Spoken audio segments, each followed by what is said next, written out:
السلام علیکم ورحمۃ اللہ وبرکاتہ۔ ابھی 4 ماہ سے زائد عرصہ ہو چکا ہے اور لاک ڈاؤن کا سلسلہ ابھی بھی جاری ہے۔ مساجد مدارس بند ہیں، لوگ اپنی عبادات اور نمازیں گھروں ہی پر ادا کرنے پر مجبور ہیں۔ واقعتاً یہ بہت ہی زیادہ فکر مندی اور اندیشے کی بات ہے۔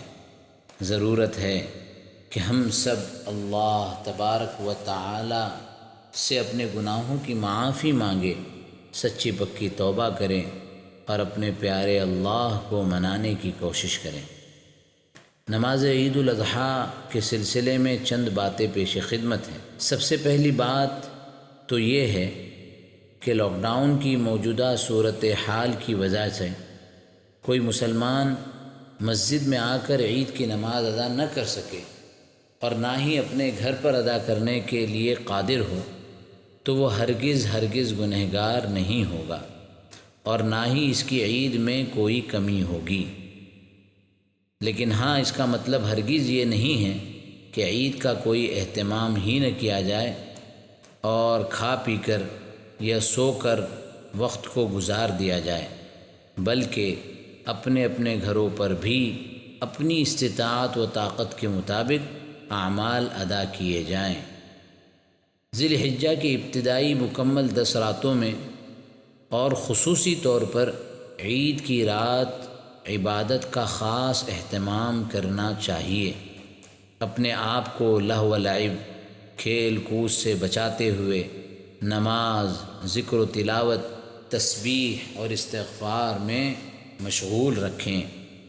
نماز عید کے لیے غسل کرنا، خوشبو لگانا، یہ اعمال اپنے اپنے مقام پر بھی کرنے چاہیے، اور صبح میں طلوع آفتاب کے چند منٹ بعد احتیاطاً 20 منٹ بعد نماز عید الاضحیٰ ادا کریں۔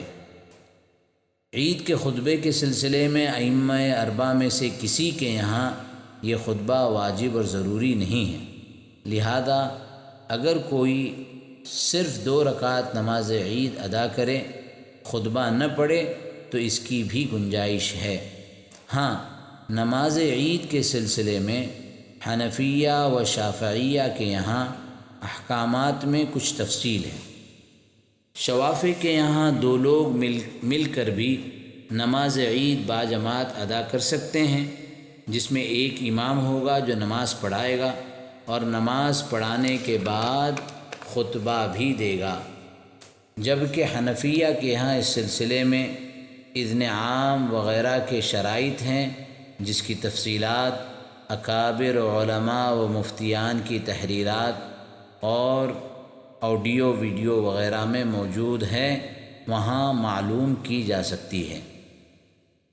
نماز عید کی ادائیگی کے طریقے میں شوافی کے یہاں اس طرح ہے کہ پہلی رکعت میں 7 زائد تکبیرات اور دوسری رکعت میں 5 زائد تکبیرات کہی جائے گی، اور عید کی یہ 2 رکعت نماز ارکان و سنن وغیرہ میں دیگر نمازوں کی طرح ہی ہے، لہذا تکبیر تحریمہ کے بعد دعائے استفتاح یعنی وجہت وجہیہ للذی پڑھے اور اس کے بعد 7 زائد تکبیرات کہیں، اور جب پہلی رکعت مکمل کر لے، یعنی اس کی رکوع اور دونوں سجدوں سے فارغ ہو کر جب دوسری رکعت کے قیام میں کھڑے ہو جائیں تو سجدے سے قیام کے لیے کھڑے ہونے کی تکبیر کے علاوہ کھڑے ہو کر 5 زائد تکبیرات پڑھے، اور اس کے بعد سورہ فاتحہ اور سورت پڑھ کر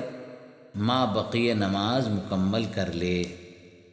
ہر 2 تکبیروں کے درمیان ایسے الفاظ پڑھنا مستحب ہے جن میں اللہ تبارک و تعالی کی کبریائی اور بزرگی بیان ہو، اسی لیے سبحان اللہ والحمد للہ ولا الہ الا اللہ واللہ اکبر کی تسبیح پڑھنا مستحب ہے۔ اگر سورۃ الاعلیٰ یعنی سبح اسم ربک الاعلیٰ اور سورہ غاشیہ یعنی هل اتاک حدیث الغاشیہ یاد ہو تو پہلی رکعت میں سورہ اعلیٰ اور دوسری رکعت میں سورہ غاشیہ پڑھنا سنت ہے۔